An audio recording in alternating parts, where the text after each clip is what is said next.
No. Who own the Ulysses? So sila may hawak ng system. No, corporation. Yes, of No, course. we Yung ang database, sila may hawak. Ulysses. Who owns Ulysses? Unisys. Who owns Unisys? Who owns Unisys? Unisys Corporation. It is a corporation. Who owns the corporation? What are the names of the directors, officers? We will be given a time, sufficient time to verify with This the is, central yeah, office, okay, Your Honor. sige, we will give you time. But what I'm asking is the person who negotiated with PSA. Siyempre, yung may-ari nung yung Ulysses ba? Unisys. Yes, O, Your siyempre, Honor. nakipag-negotiate yun sa inyo. Anong pangalan niya? Baka mamaya foreigner yan. Eh, nabebenta na yung ating mga records. Anong pangalan po nung pinaka-presidente ng Unisys?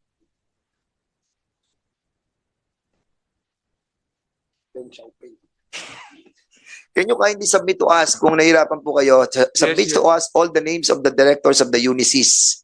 And how long have we been in contract with them? Ilang taon na po tayong may kontrata sa kanila? We submit, Your Honor.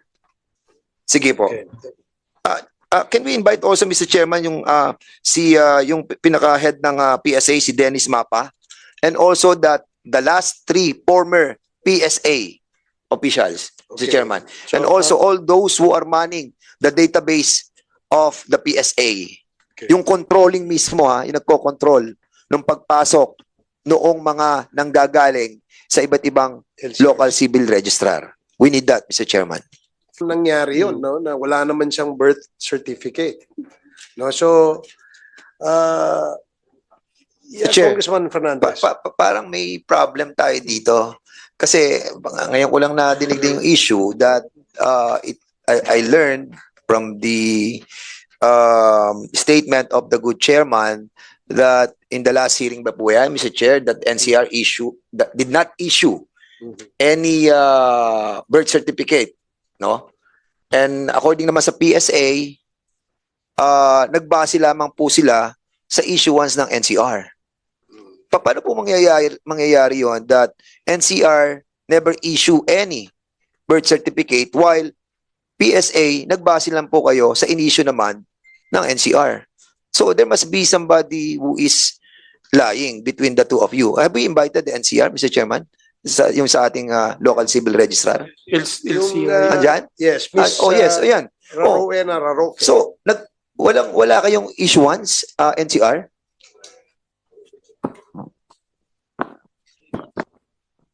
Wala po kaming record, Your Honor. Wala kayong record.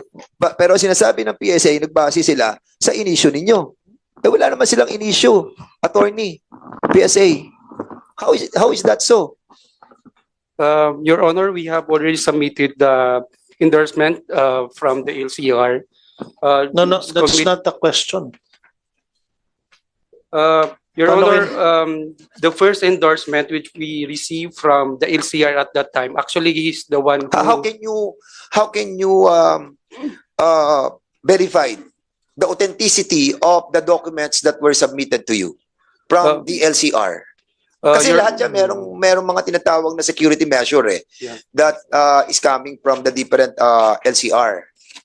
So, do you have a mechanism of trying to find out the veracity of the transmitted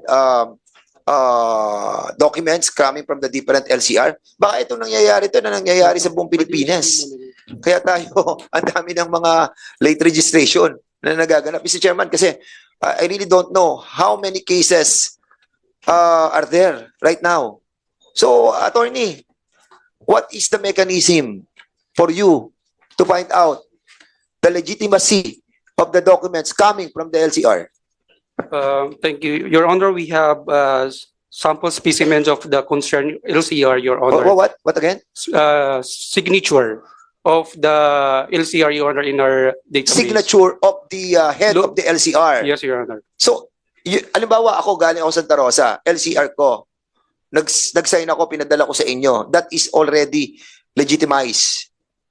Your without Hon- verifying, especially when these people are foreigners? Or napapalusutan kayo sa PSA? Your Honor, Di the ba? Kasi napakasimple eh. Ito sinasabi ng NCR, wala silang in-issue, tapos sabi nyo galing sa NCR. Kaya, most likely, have they taken their oath, Mr. Chairman? Yes. Mukhang meron ditong kumikita ng malaki sa PSA. And I believe that this is not happening on one certain area. And I believe this is a protracted conspiracy. Well, it's not conspiracy, but somehow malakihan itong nangyayaring to dahil ang involved dito mga Chinese. Di ba? And we have to warn you, attorney, you are under oath, and at the same time, the stake of the national security ang pinag-uusapan dito. And you are conniving with the enemy. Dahil nililegitimize natin yung pagiging foreigners nila. Di ba? And yung reason po ninyo na pirma lang, approve na sa inyo, that is a big excuse, ha? Anybody can sign on behalf of the civil registrar. Di ba? Your mechanism of trying to find out the validity of that documents is not acceptable. Imagine, pirma lang. Kung ako pumirma nun, dinaya ko yung pirma, tatanggapin nyo na, attorney? Answer. Please answer. Coming from any other LCR, pag nakita mo may pirma na yung head, that's it? Mr. Chair, can I just interject? Yes. With the indulgence of Congressman Fernandez, yes. Attorney, kailan po kayo pumasok sa PSA? 22, Your Honor. So 2022. Yes, sir. And yung certification na binigay naman ng PSA is, tama ba yung date? August 31, 2001? Yes, Your Honor. Okay. Endorsement. So, is anyone from PSA here today na nagtatrabaho na po noong 2001? Yes, good morning, No, sir. 2001 kasi boss yung August 31 yung binigay, yung certification. Am I right? Yes. Yes. So anyone from you, from Yes, we already submitted a copy of the endorsement letter coming from the local civil registrar of Maykawayan, Bulacan during the time. Yes, So we but checked po. yeah, but the problem here now is LCR ngayon po is denying na may record nun na may registry number na 127. Instead, ang record nila is 127-B77 and different name po yung nakalagay. Yeah, we also checked po in our microfilm that the name of Stephanie Ong is the registry number 127 is for Stephanie Ong. But Yeah, kasi naalam lang po natin, tama po si Congressman Dan Fernandez, medyo delikado rin po to, especially kung specimen signature lang ng LCR ang binabasihan nyo. Tapos magiging Filipino citizen rin po kaagad because of the late registration. And now, basing sa sinasabi po ng present LCR ngayon, they don't have any record na pinasa sa inyo noong 2001. That's why I'm asking you, attorney, to be fair lang po sa inyo because this happened 2001 and just assumed office 2022. Kaya po nakita ko po yung itsura nyong nagugulat po kayo, no?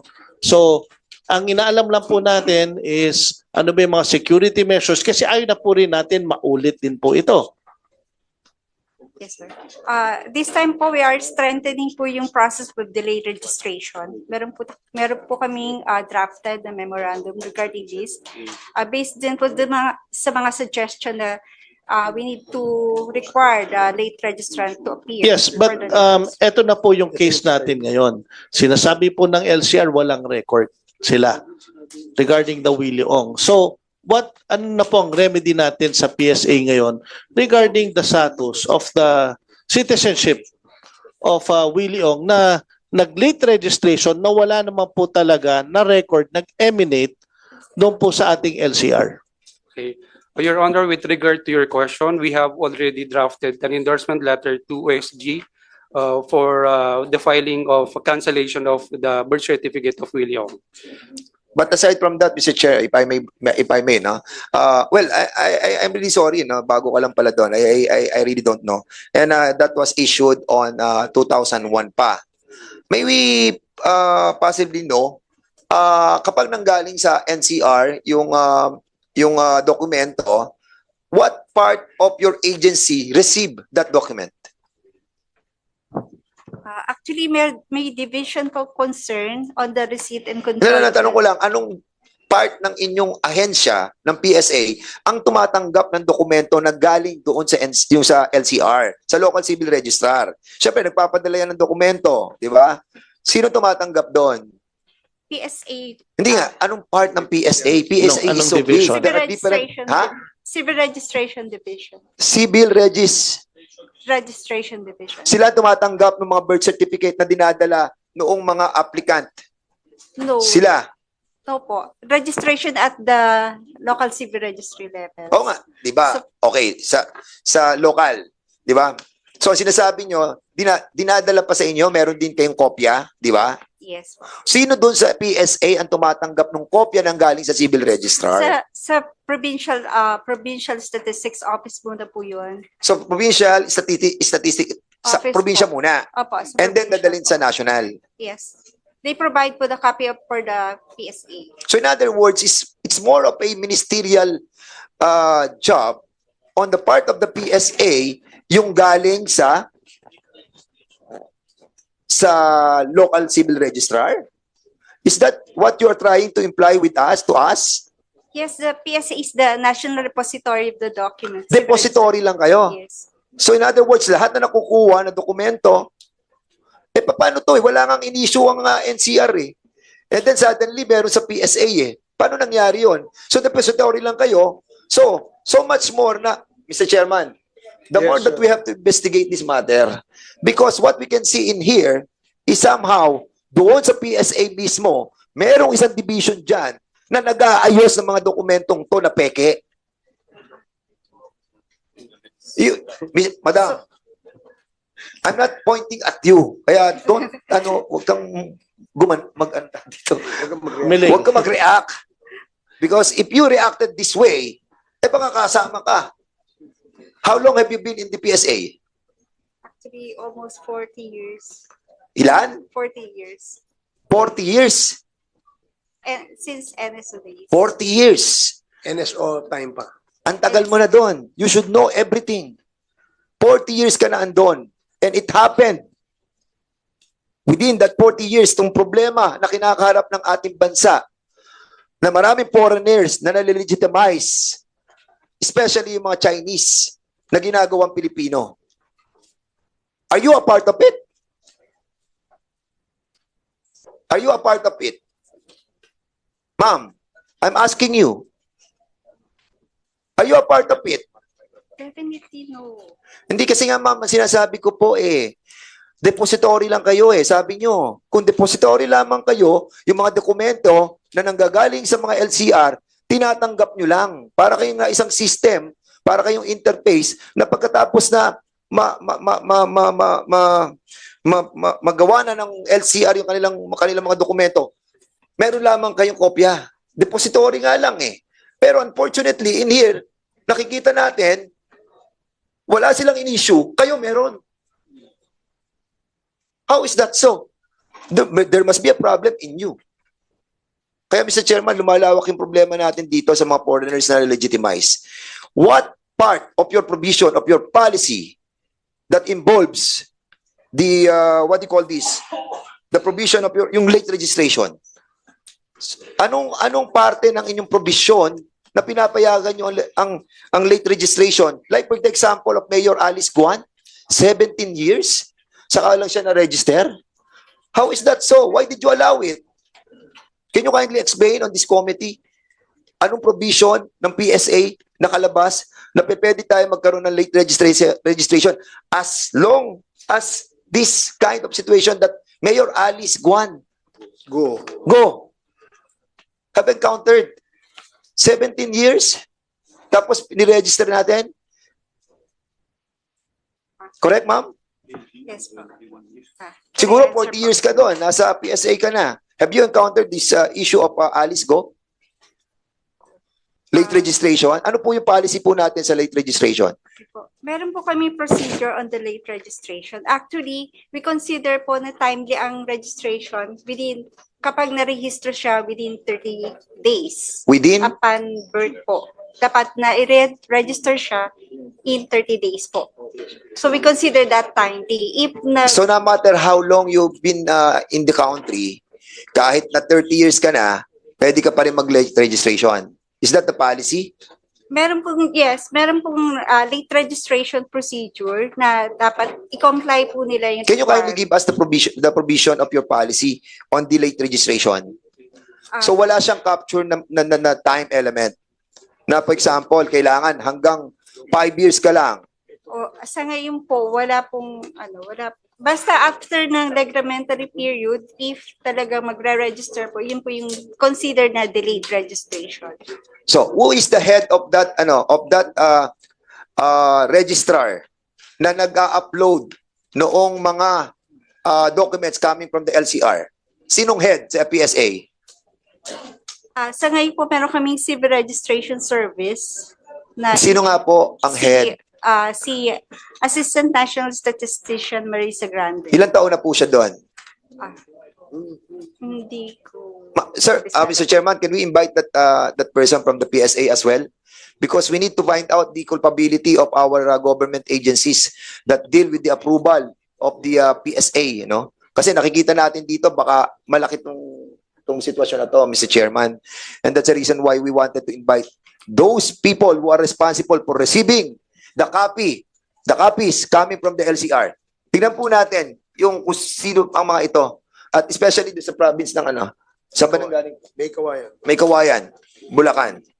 Sila yung depository.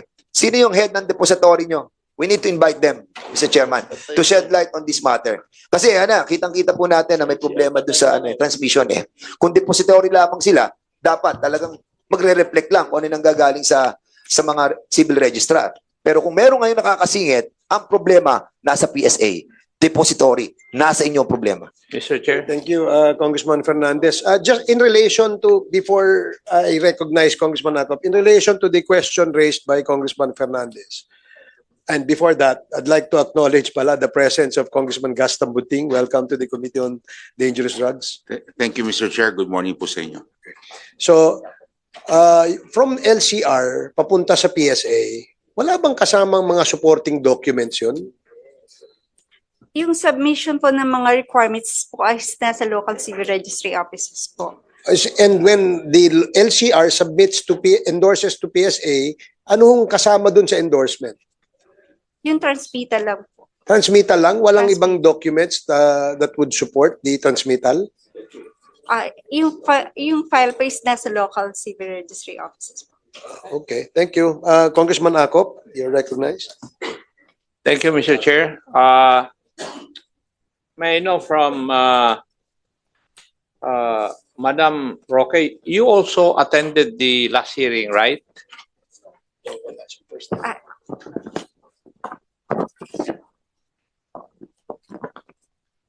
Hindi po ako nakarating nung May 8, Your Honor. The previous hearing, Hindi po. Hindi pa po. first time mo? Apo. So, you are certifying that there is no record of Mr. Willie Ong's birth insofar as your office is concerned. Yes po, Your Honor. Thank you. Now, PSA, are you aware of a document dated 27 August 2001 from the Office of the Civil Registrar General regarding the request of Mr. Willie Ong for travel abroad? He was requesting for certain from your office files for his birth record. Are you aware of that? Your Honor, we have po a copy of the Hindi, certificate. tinatanong ko lang, ma'am, kung you're aware of it. Yes. Yes And po. would you say that this is authentic muna? Yes po. Yes. And what does it say? Certifying that The birth record of Billy Ong, alleged to have been born on 29 May 1977 in Maykawayan, Bulacan, had negative results. And negative results. Pakibasa ulit. Pakituloy nyo para marinig ng ating ibang mga kasamahan. This is further certifies that civil registry records of births for the year 1977 are intact in the files of the Office of the Local Civil Registrar, the above named locality as per status report of civil registry records submitted to this office on 14 May 1999. So- Further, Go ahead, ma'am. further verification may therefore be requested in the files of that office. Now, you are certifying that pursuant to your record, kasi National Statistics Office document to, di ba? Yes, The precursor of your office now, the PSA. Tama po? opo. Yes. And therefore, pursuant to your records, wala pong ka-record si Mr. Willie Ong. Yes po. Yes. That is dated 27 August 2001. Tama? Yes. Now, let's go to another document from the Office of the Municipal Civil Registrar dated August 31, 2001, 4 days after. Are you aware of this, the local civil registrar?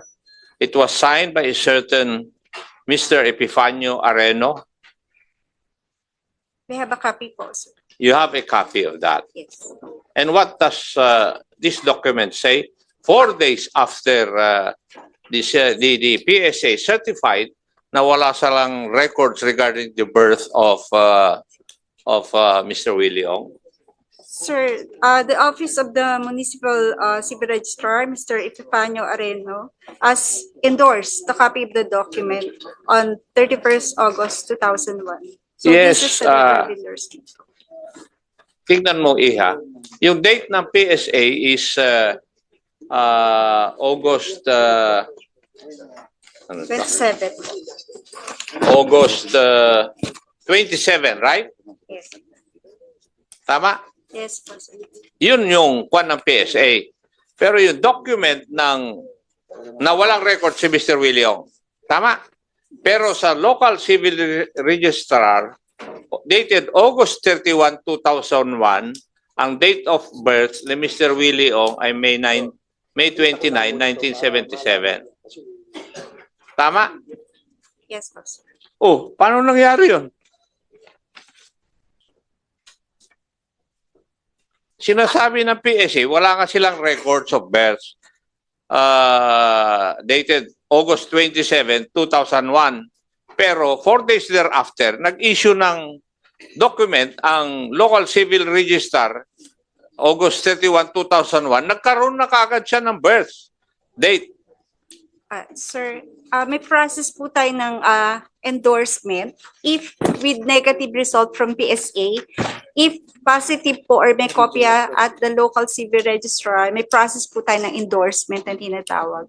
So this one po is endorsed by the local civil Hindi, registrar. ang sabi kanina ng local civil registrar, wala nga silang record of birth ni Mr. Willie Ong. First, next question, paano nagkaroon ngayon ng dokumento ang Municipal Civil Registrar, August 31, 2001, meron ng birth date si Mr. Willie Ong. Hindi nyo ba naintindihan yung impossibility ng mga ginagawa ninyo? Ha? Nahuhuli kayo doon sa ginagawa ninyo eh. Oh. Kasasabi lang ng local civil registrar to the queries of the Honorable Dan Fernandez kanina na wala ngang record ng birth ni Mr. Willie Ong doon sa LCR. Sinertify ninyo August 27 na wala ngang record. Pero magic, nagkaroon. Turuan nyo nga po kami na paano mag-magic ng ganyan. Your Honor, if the reason why we have the record because it was validly endorsed to us by the then local civil registrar. We have here the original document, the endorsement letter, dated August 31. This is an original document, Your Honor, bearing the specific signature of the LCR. When we received this, we verify it with Who our is the LCR then? Mr. Epifanio Areno. Your Kaya Honor. nga, yun nga sinasabi ko, nag-issue kayo ng certification August 27. Walang record si Mr. Willie Ong. Your Honor, that's Tama. yes, Your Honor. Yes, Because teka. Patapusin mo ako. Do you agree with Apologies, that? Your Honor. Ha? Yes, Your Honor, we Yes. confirm the Hindi, document. Yun lang ang gusto ko marinig. Huwag mo nang dagdagan. Dahil baka lalo kang lulubog. Tapos sabi ng local civil registrar, wala silang ka-record. Madam Local Civil Registrar, bakit meron pirma yung inyong dating civil registrar, si Mr. Epifanio Areno, na merong birth date si Mr. Willie Ong?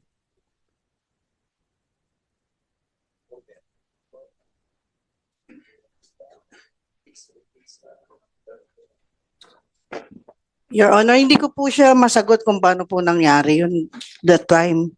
Pero anong time na po yun, wala nga po. Wala po kami nito. Wala po kami. Ito yung dokumento eh. Oh, binabasa ko. Tapos sasabihin yung wala. Sabihin naman ng Wala. PSA,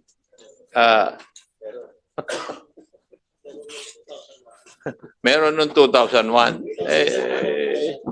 Alam niyo, kung titingnan po natin ito, ordinaryo lang ang tingin nyo na problema nito eh. Pero may implications po ito. Ginagawa niyong kalokohan. You know, any alien can get a Filipino passport. And I think it is already happening. If we have a DFA representative here, yes, I think nangyayari na po ito, di po ba? Yes. Noon, very reliable yung data ng DFA regarding birth dates of individuals, lalong-lalo na kung may passport. Ngayon, hindi na ako naniniwala pag ganito ang nangyayari. You know? You could just imagine, yung value ng passports natin bababa in so far as the eyes of other countries are concerned. You can ask DFA about that. Ganun ang nangyayari. Yun ang impact. Napakamura ang ating passport. And you, the agencies concerned, doon nag-originate kung paano in-issuean ng passport ng DFA yung isang alien. That is why, sinasabi nila rito na merong national security aspect itong problemang ito.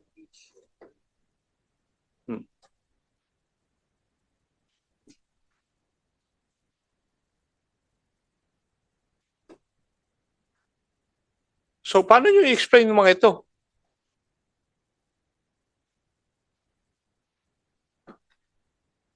Huh? Paano? And the PSA, in the last meeting, you committed to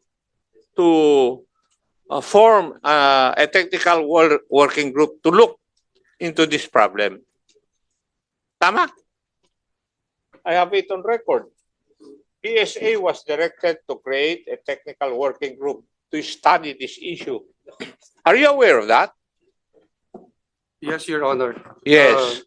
And your report must be submitted, according to this, to be submitted to the committee before the SONA of the President in July 22. We submit, Your Honor. We will draft. You better do that. Yes, Your Honor. Thank you, Mr. Chair. Thank Mr. you, Chair. Congressman Akop. Before I acknowledge Congressman Fernandez, let me acknowledge first the presence of our Senior Deputy Speaker, Congressman Dong Gonzales of the 2nd District, 3rd District of Pampanga. Welcome to the committee hearing of the Committee on Dangerous Drugs. Mr. Chair, Yes, Congressman. Hindi, a while ago I was asking the yung that we invite the yung pinaka depository department of the PSA including all those who are manning the, what do you call that? The, sa computer. Yung mga, Database. na database. Kasi may head kayo dyan eh. Di ba ma'am? Ma'am, Telma Kahanding, you've been there for 40 years. Nasa national kayo. Yes. National kayo, right? So, kung sa national kayo, alam nyo kung sino yung head nung nagmaman nung database. Sino? Anong pangalan nung nagmaman ng database? Actually, we have po partnership with With a private entity? yung computerization po ng PSA is a PPP project. Ano po? PPP project? Yung ating mga documents ng ating mga tao with regards sa birth certificate, death certificate, private Yung computer partnership? yung Anong company kayo? Ulysses? Ulysses Marriage. Yung Ulysses na yon is being owned by whom? A private No. Who owned the Ulysses? So sila may hawak ng system. corporation. Yes, of No, course. we have- Yung ang database, sila may hawak. Ulysses. Who owns Ulysses? Unisys. Who owns Unisys? Who owns Unisys? Ulysses Corporation. It is a corporation. Who owns the corporation? What are the names of the directors, officers? We will be given sufficient time to verify with This the is, central yeah, office. okay, sige, we will give you time. But what I'm asking is the person who negotiated with PSA. Siyempre, yung may-ari nung yung Ulysses ba? Unisys. Yes, O, sir. siyempre, nakipag-negotiate yun sa inyo. Anong pangalan niya? Baka mamaya foreigner yan. Eh, nabebenta na yung ating mga records. Anong pangalan po nung pinaka-presidente ng Unisys?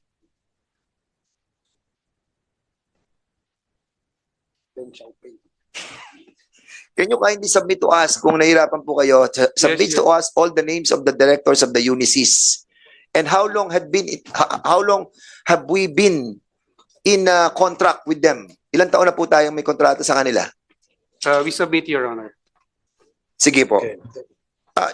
Can we invite also, Mr. Chairman, yung yung pinaka-head ng PSA, si Dennis Mapa, and also the last 3 former PSA officials, Mr. Okay. Chairman, So, and also all those who are manning the database of the PSA.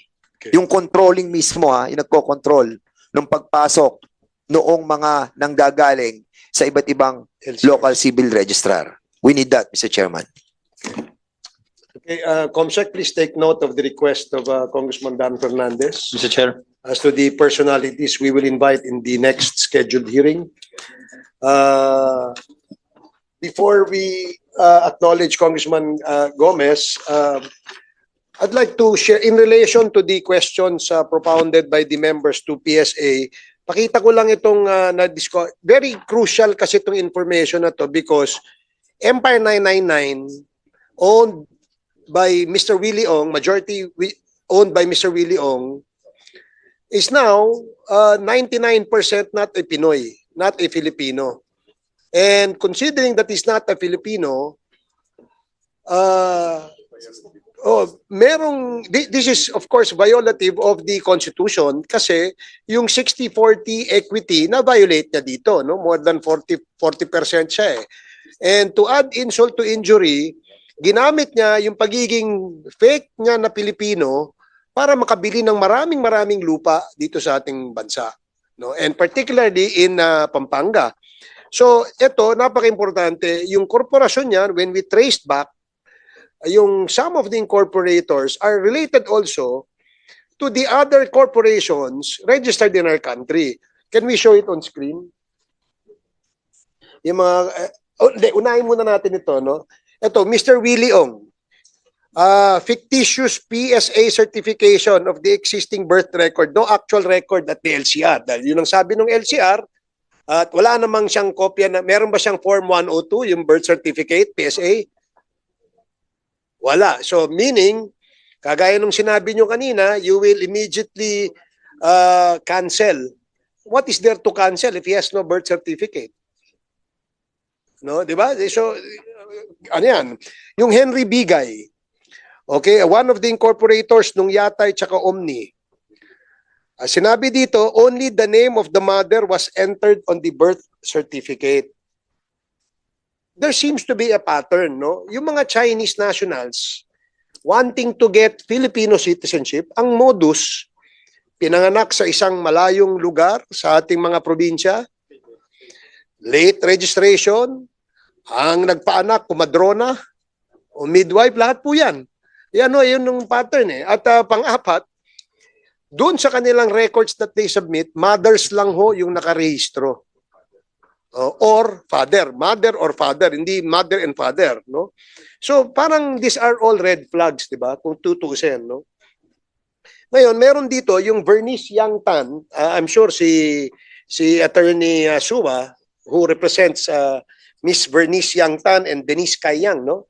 As one of the incorporators ng Yatay Industrial, nakalagay dito, meron silang timely registration of birth, no? Pero both their parents are Chinese. How come they were able to secure a Filipino citizenship? Kung parehas nilang magulang ay I don't know if Attorney Suwa is aware of that. Attorney. Your Honor, to my knowledge, Miss Bernice Yang Tan is married to a Filipino, and she acquired Filipino citizenship recently by virtue of the Moya Limiao rule, Your Honor.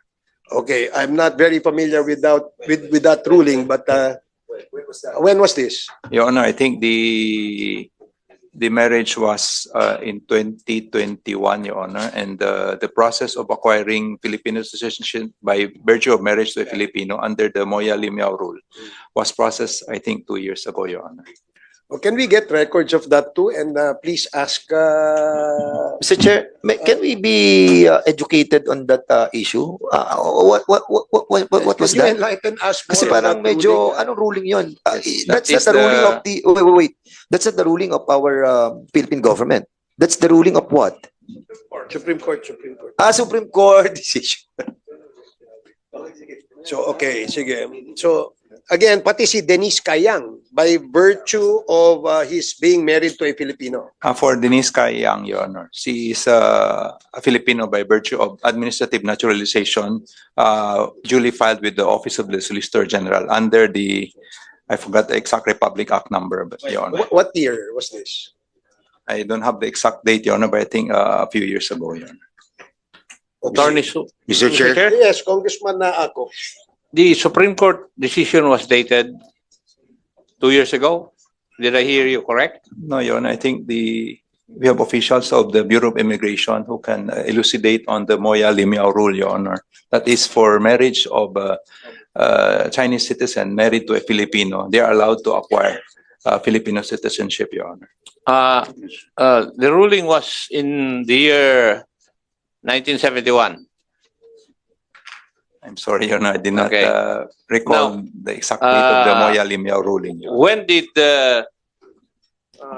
Bernice Young get married?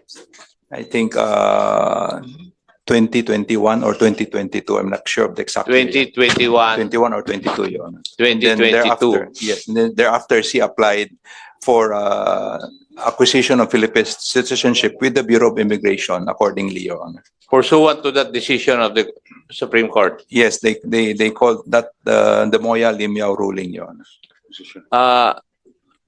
Mr. Chair, I would like to request the Bureau of Immigration a report on this para makita natin kung the process was really done in accordance with our protocols. Yes, Mr. Chair. Thank you, Mr. Thank Chair. you, Congressman Nakop. Congressman Tambunting, you recognize? Mr. Chair, may we also request from the lawyer to submit to the committee the OSG application, because he mentioned that there was a administrative order declaring here a naturalized citizens. So, and also, may we also have request a copy of the Supreme Court ruling itself, so that we can this can be validated by the committee, Mr. Chair. Okay, Attorney Sua, please take note of the request of Congressman Tambunting. Yes, Your Honor. Okay. Maraming salamat.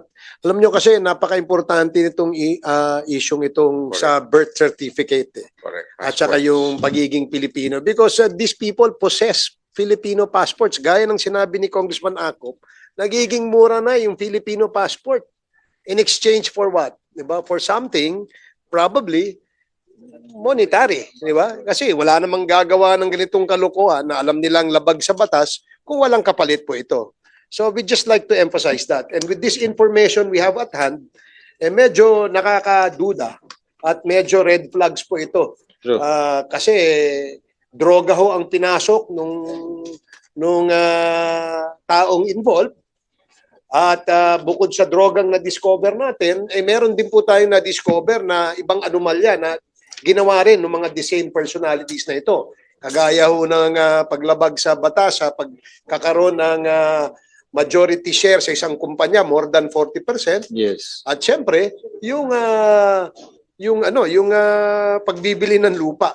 Yes, So, Mr. Chair. Yes, Congressman. With regards to your discussion, Mr. Chair, I wanted to interject that if it is true that Mr. Willie Ong is not a Filipino citizen, then he violated the Constitution. Number one, by being a majority shareholder of a corporation which is not allowed under Philippine law. Second, if it's not a Filipino, then the question is, how come he was able to purchase ilan to? 291 titles, 91 properties. And was that the attorney from a PSA? Was he the one who said na they already have recommendations for the cancellation of titles? PSA? Attorney... Sige.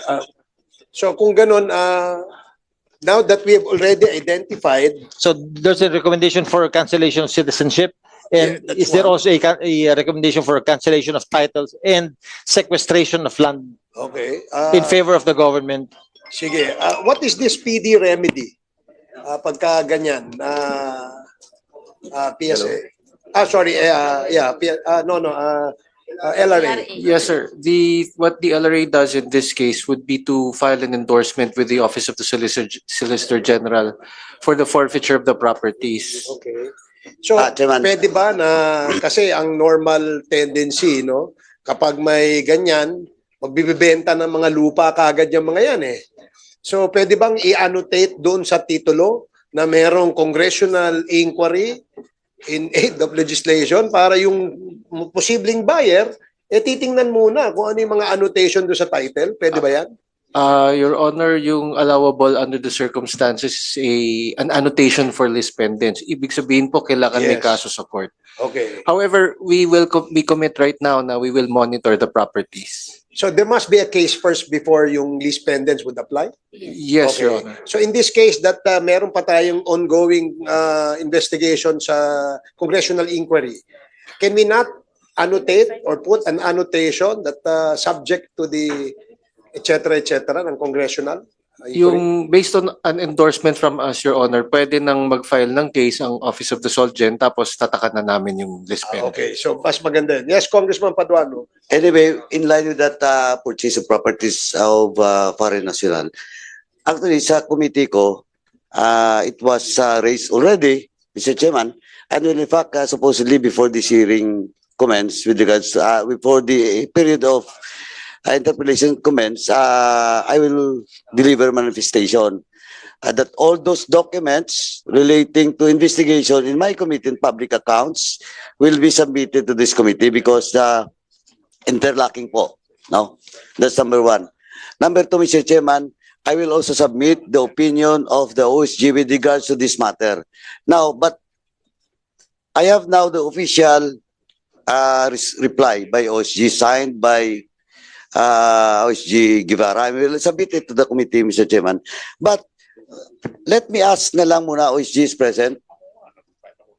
OSG, please.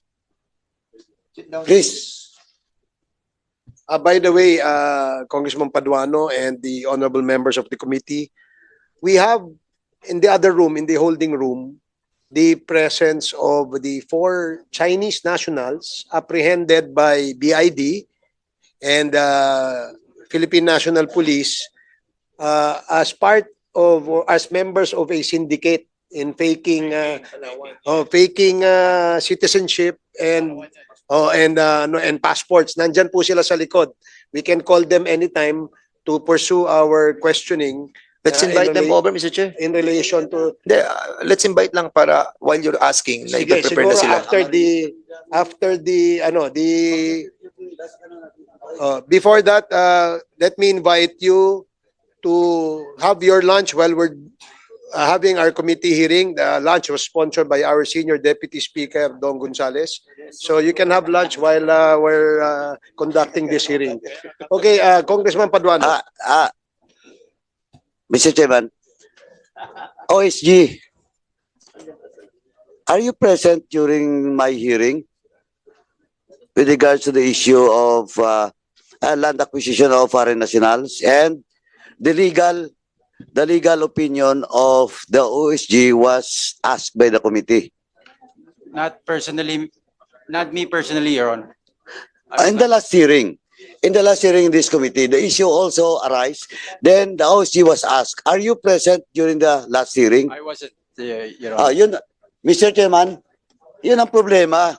Kasi, supposedly, those resource speakers that is present, previously present, should be present in today's hearing. Kasi paiba-iba ang opinion. As I have observed, Mr. Chairman, sa OSG, paiba-iba ang opinion. Kasi, ang pagkatanda ko po, and now I will ask the OSG, last hearing, when the OSG representative was asked about the possible legal remedies of government in this case, ang sagot po, pwedeng forfeiture of such property. We're talking here about a foreign national owning a property or land in this country. Ano pong opinion mo? Kasi last hearing, the opinion is forfeiture. Can you please state your name, attorney? Yes, Hector Calilong, Your Honor. Have you taken your oath? No, Your Honor. Okay, may we ask you to please take your oath? Comsec, please administer the oath of attorney Hector Calilong. Kalilong. Calilong. Please raise your hand, sir.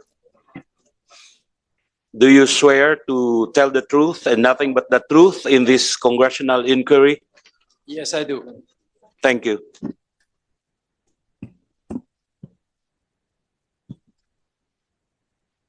Chairman? Mr. Chairman? Yes, Congressman. Will the lawyer answer my query? Attorney? For example, in the case of Willie Ong, he's now fugitive. And ADT Yang, this is also an associate of Willie Ong, but owning a property, and that includes the property of their corporation. Personal property muna. What will be the legal remedy of the government? Of course, PSA will recommend. But what is the opinion of OSG?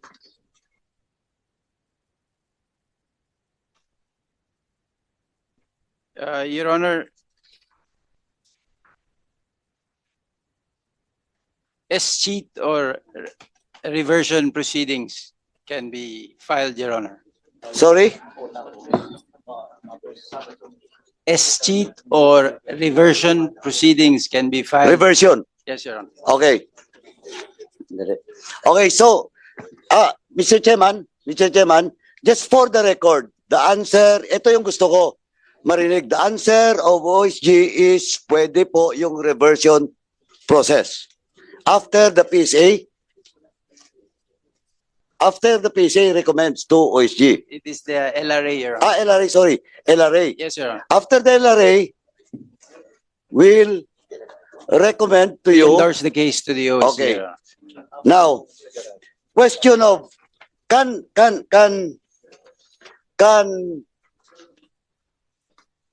an innocent, can the lawyer or the counsel of that particular person, can he cite question of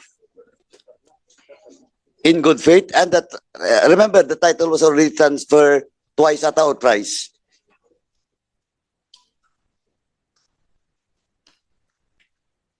I am not sure I understand the question, Your Honor. Do you mean, if I may be clarified, do you mean that when he bought, this foreign national bought the title, he bought it in good faith? Is that Yeah, the- because that is maybe one of the argument of the lawyer of that. No, Your Honor, it's good faith in this case. If the foreign national, as a defense, is citing good faith, that he bought the property in good faith, even though he is a foreign national, that is not a defense, Your Honor. No, but in the case of the original owner selling it to a foreign national. Your Honor, the seller, not meaning he does not know that the buyer is a foreign national, Your Honor. Yes. Whether he know or not. If I may be clarified, Your Honor, do you mean by that such defense of good faith on the part of the seller, will it cure the defect? Yeah, curing the defect. I Correct. don't think so, Your Honor. Okay. Because it is clear that the foreign national cannot buy real Yeah. property, Your Honor, under the law. No. Okay. That is your personal opinion, but that is not the position of the OSG. Tama po. Your Honor, according to the paper given to me from our office, Your Honor, I believe, correct me if I'm wrong, you are referring to a subsequent sale by the foreign national to a Filipino citizen. So we are talking about two sales here, Your Honor, at least. Correct. So the subject property first is sold to a foreign national. That will not be valid. Okay. But later on, there is a subsequent sale by the foreign national to a Filipino citizen. Is this what you mean, Your Honor? It would appear from the paper I am holding, Your Honor. Yeah, that is already one case, a different case. Yes, Your Honor. And the question is, would the second sale be valid, Your Honor? Correct. That's the question. I am not sure if the position paper you made mention earlier, Your Honor, is the same position paper I have here that was given to me. So But- please state the position of the OSG. That is the official position of OSG and signed by. Your Honor, what I have at the moment is was submitted to our Solicitor General for submission. I don't know if this morning what you Anyway- have was already signed. Anyway, Your Honor. please state na lang the position of Yes. OSG in your paper.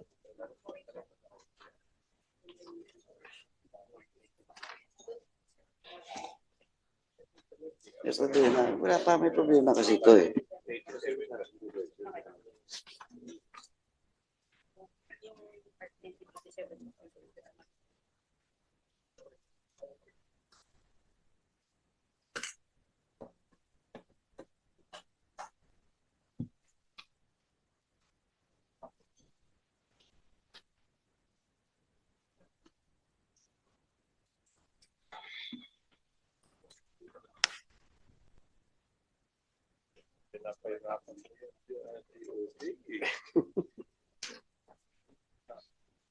Napahirapan ni Karaps eh.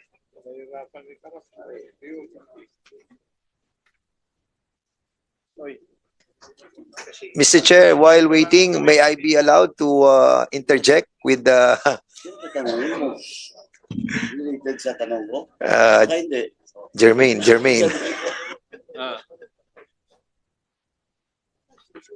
Pwede naman siguro adverse claim. Oh, adverse claim.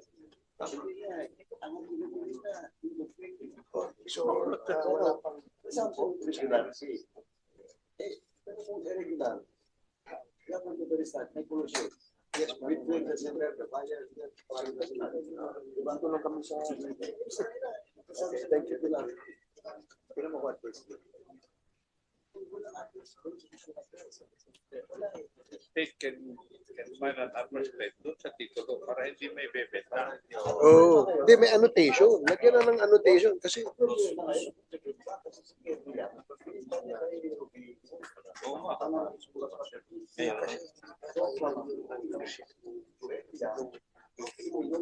Nasabi ko. Are you ready to answer, attorney? Yes, Your Honor. Please, kasi naghabol kami ng oras dito, no? Yes, Your Honor. And before you answer, please on the next hearing, he should be the one present, no? Unless the chairman will invite the head of office. I would be honored, Your Honor, and Oh, I you would, tell your principal yes, Your that Honor. you should be It is up- present in the next hearing. Kasi the other representative of your office, wala yan dito. Ang tinatanong ko, mas mabilis ang sagutin kasi last time, ang sagot niya forfeiture.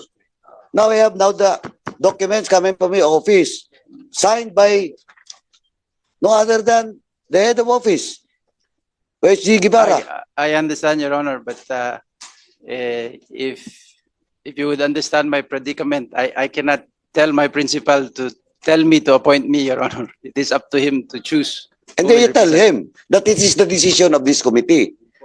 I believe the invitation And was sent it's up to him. to appoint. Your Yeah, Honor, of the course. But you representative. have to tell him that for consistency of clarifications and answers, dapat ikaw. I will relay that message, Your Honor. Thank you. Please proceed. Yes. Mr. Chair, if I may. Di ba tapos? I thought you're done. sige, Yeah. attorney. To answer the question, Your Honor, the OSG cited the case of the United Church Board of World Ministries Page. versus Sebastian. This is government record number L. Could you please speak closer to the mic? Yes, the case of the United Church Board of World Ministries versus Sebastian. This is government record number L-34672, decided on 30 March 1988. This was a case of an alien resident who owned properties in the Philippines, devised to an American non-stock corporation. But subsequently, so the Supreme Court sustained the invalidity of such a legacy because they're foreigners. However, upon proof that ownership of the American corporation has passed on to a 100% Filipino corporation, the court ruled the defect in the will was rectified by the subsequent transfer of the property to a 100% owned, Filipino-owned corporation. So the reason being, the constitutional prohibition would be inapplicable because the ban's purpose of limiting land ownership to Filipinos would have been achieved. So in this case, Your Honor, the land remained with Filipinos. It was not transferred to. So I believe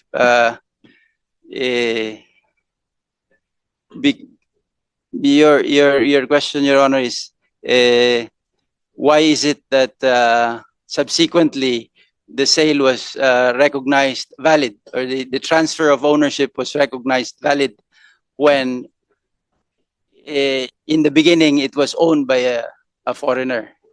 No, but to cut you, that jurisprudence is a separate yung United Church Board of World Ministries, tama po?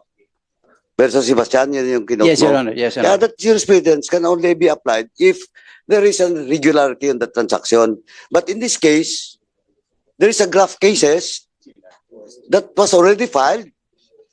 There is a collusion between the local government, the Chinese national supposedly claiming to own that land, and the former owner. Eh, sinasabi mo kasi, quoting that position, kung regular. But this time, there is a pending case in the Ombudsman. There's also a pending investigation in the House that hindi pa lumalabas yung committee report namin. Pero ako, personally, my conclusion is there is a collusion between the title holder, which is a Filipino, sold to a foreign national, which is now fugitive, and then sold to the government of Mexico, Pampanga.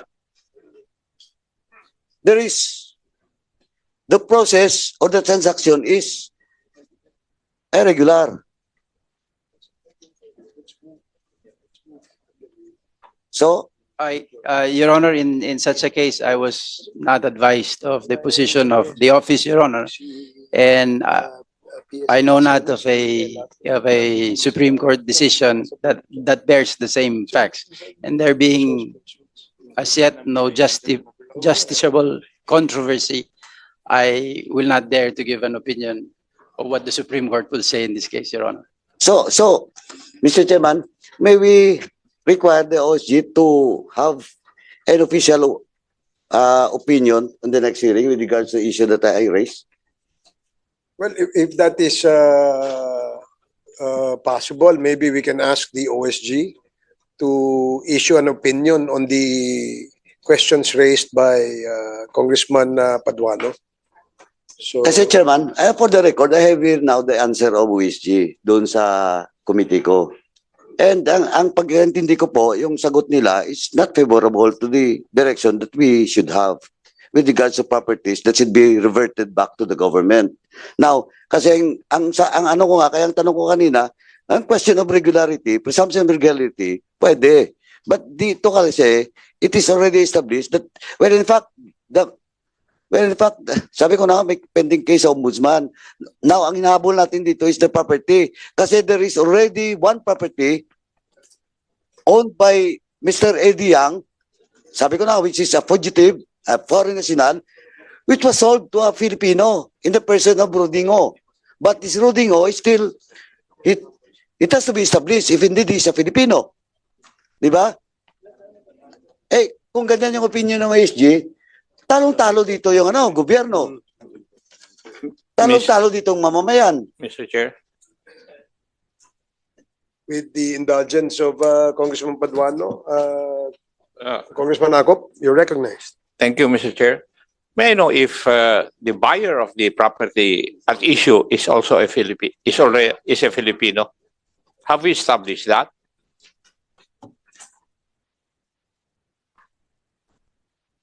RD, Register of Deeds. Are you sure that Mr. Rodingo is a Filipino? Well, based on the record submitted, Your Honor, he represented that he was a Filipino. Yun na yung tinatanong ko kasi, if you look at the rationale of the opinion of the Solicitor General Representative, even so long as the land at issue is transferred to a Filipino, the mistakes are cured. Di po ba, Mr. Solicitor General, that is your opinion? Pursuant to that decision of the... It would appear from the decision of the Supreme Court, Your Honor. Yes. So, matanong ko, yung si Mr. Rodingo, Filipino, and from the records you said, Madam, na Filipino siya. Yes, Your Honor. Now, may I ask who among the agencies of government would determine whether Mr. Rodingo is a Filipino or not? Kasi kung hindi siya Filipino, hindi applicable yung decision ng Supreme Court. So we have to know first whether the buyer is truly a Filipino citizen. So who would have the records of, I'm sure the PSA would have the copy of the birth certificate of Mr. Rudy Ngo. Yes, Bureau of Immigration. Mr. Chair, based on the records of the Bureau of Immigration, Rudy Ngo used a Philippine passport since he started his travel and up to his last arrival on 27 April 2024. He has consistently been using a Philippine passport. would that guarantee that he is a Filipino citizen? No, Your Honor, we can only guarantee that he used a Philippine passport during his Yes, that travel. is why I asked that question. Yes, sir. Kaya, which agency of government can definitely say that Mr. Rodingo is a Filipino? Kasi yun ang dapat may establish natin before the Solicitor General can use or anchor his answers in the decision of the Supreme Court. Di ba? Yeah, because I agree with Congressman Ako, because in these personalities that we have stated earlier, there were misrepresentations. They are Mr. Chairman, Chinese, Mr. but Chair- they are claiming to be Pinoys Mr. or Chair, Filipinos. may I move that we invite this Rudingo?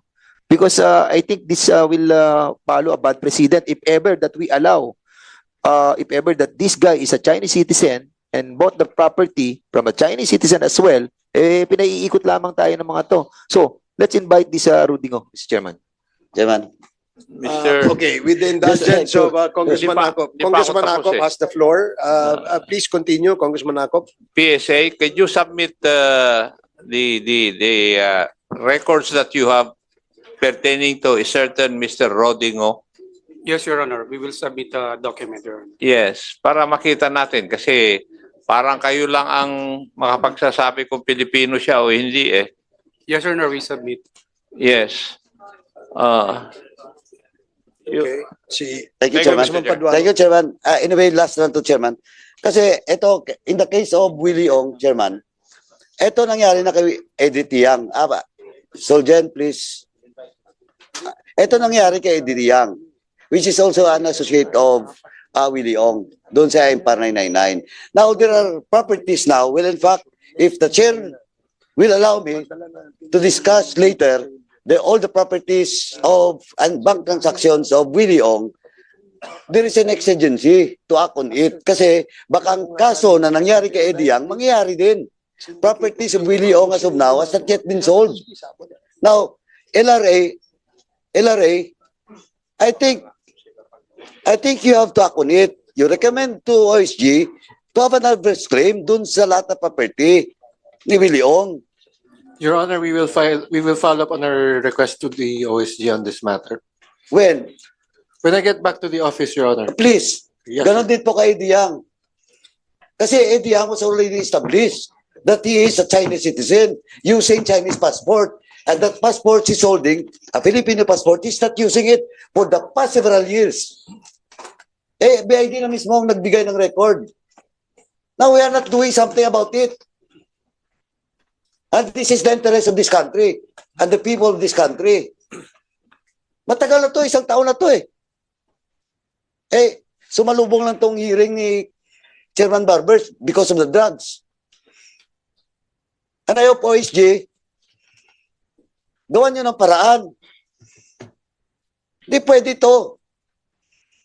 Well, in fact, kaya nga gusto ko sana si Guevara na mismo nandito eh. He was present yesterday doon sa EJK. Tinanong ko rin siya. But now, I think, Chairman, kasi iba yung opinion niya eh. Pinirmahan niya. Ang sinasabi ko, question of presumption of regularity. Okay yun. Pero in this case, may case sa ombudsman. Magkaiba to. Well, in fact, the mayor of Mexico, Pampanga, was already dismissed twice. Wala. Sorry, Chairman, no? Napaka-emotional ko, pero parang walang ginagawa yung mga agencies natin to help us. This is not only an inquiry in aid of legislation. This is also part of our oversight function. How this agency perform their mandate. Kaya, LRA, please. Yes, Your Honor, we commit to follow up. When I get Dalawa back, po yun. Mr. Chair. The properties of Willie Ong and the properties of Edith Yang. Yes, sir. And baka yung iba to follow na yun.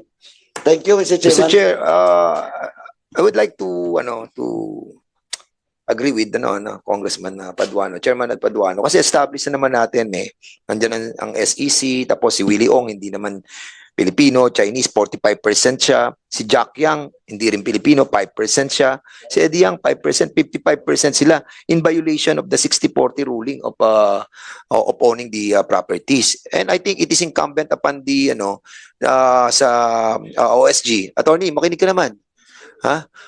That mag-ano kayo ng adverse claim dito para mahabol natin tong mga taong ito na binili yung ating mga properties knowingly na hindi naman sila mga Pilipinos.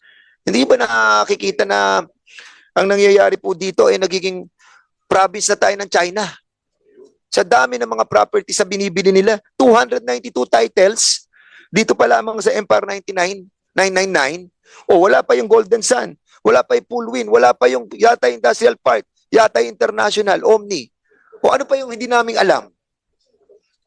O, ano magiging natin dito? Magiging parte na tayo ng China. Alam niyo ba yun? Yun ang repercussion dito and we have to do something about it.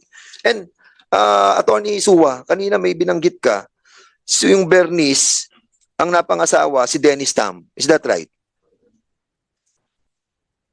Denise is the sister of Bernice, Your Honor. O, sino yung napangasawa niya na sinasabi mong Pilipina? The name there is Tan. I do not have the details. So anong pangalan ang napangasawa ka mo kaya siya na-legitimize as a Filipino because she married a Filipino husband. Yes, Your Honor. How sure are we that he is also a Filipino? He's really a Filipino. I am not in a position Ayun. Same situation kung kay Rudy Ngo. Hindi rin natin alam. Hindi nyo napapansin? Ngo, Hong, Si, Yang, An, Ni, Ting, lahat na Chinese na. Invading na to. Invasion na ang pinagagawa natin dito. Attorney, so we hope that you, together with Secretary Guevara, you discuss this truthfully, honestly, and with the love of the country. Kasi ibang sitwasyon na itong pinag-uusapan natin dito. Okay? Yes, Your Honor. I think it is of record that the Solicitor General's office have been consistently acting on the endorsements of the LRA since 1901, Your Honor. So Inconsistently? as soon as the LRA endorses this case, Attorney, with your indulgence, inconsistently? consistently. Don't be a part of those people who are trying to sell our country. We have new Makapilis, and trying to sell the authentic identity of the Filipinos. Yun ang nangyayari sa atin. We are selling the identity of the Filipinos for a cheap price. PSA, you need to reform. Kitang-kita na namin dito sa kongresong ito, sa committee na to, kung sino ang nagbebenta ng prescribed identity of the Filipinos. Kakaunti pa lang itong pinag-uusapan natin. We don't know yet. If we will be able to find out the database of that Ulysses, we will be able to find out ilan ang nagbenta ng identity ng mga Pilipino. Thank you, Your Honor. OSG. Ang sabi lang naman ni Honorable Paduano, kung meron pa tayong pwedeng gawin na paraan na legal, in spite of the fact na merong ruling ang Korte Suprema, ang sinasabi lang naman ng Korte Suprema it solved yung problem of constitutionality. Di ba? But are we bereft of any legal actions doon sa mga transactions na hindi tama? There are remedies, Your Honor. Yes, yun nga yung tinatanong ni Honorable Paduano kanina. Yeah. Kaya tuloy, nasasabi na wala kayong ginagawa Pero, di ba? I was, Your Honor, I agree with what you're saying, but if you notice, I wanted to be clarified before answering the question. If the question was pertaining to this in particular, and if he's referring to, because he's saying that the Solicitor General already had issued an opinion, and then this is the opinion that he is quoting. But there are remedies, Your Honor, as I mentioned earlier, for example, reversion. Yeah. Yeah, so the cancellation of the title issued to a foreign national, Your Honor. Or as the Honorable Fernandez stated, can the state not file an adverse claim? O yun ang sinabi, narinig mo naman si Honorable Fernandez. It would be the reversion, Your Honor, is our position. That the property that was the titled property, titled to a foreign national, that should be canceled and the ownership would revert to the state. To the state? Yes. Okay. I leave it at that. But insofar as the decision of the Supreme Court is concerned, it only ruled on the constitutionality of Constitutional ban, Your Honor, of prohibiting foreign ownership of Yes. real property. because that was the issue at hand. Yes, Yeah. and in this case, the real property did not go out of the Philippines. Yeah. It remained in the ownership of a Filipino citizen. Yes. Not go out. Thank you. Thank you. Your Honor. Mr. Chair, may I go to Attorney Su?